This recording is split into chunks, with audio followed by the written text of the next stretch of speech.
কালীগঞ্জে পানিঘাটার উমার আলী মন্ডল, আরজিয়া মুন্সি, শর্মিষ্ঠা হালদার, এছাড়াও পলাশী 2 গ্রাম পঞ্চায়েতের পাশে তার উপপ্রধান শ্রেয়সী রাজওয়ার, তারা আজকে জেলার পর্যবেক্ষকের উপস্থিতিতে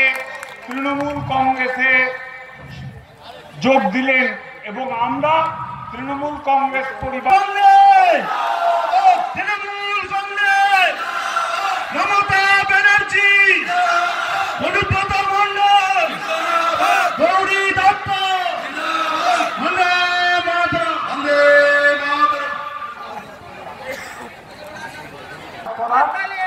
আরেকটা পাঁচন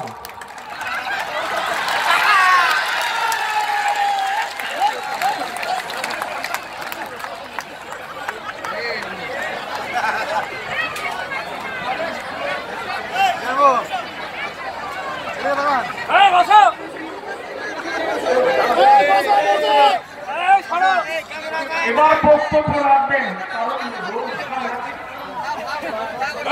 এবার বক্তব্য রাখবেন আমরা যাহোক বন্ধুবর অনুব্রত মণ্ডল।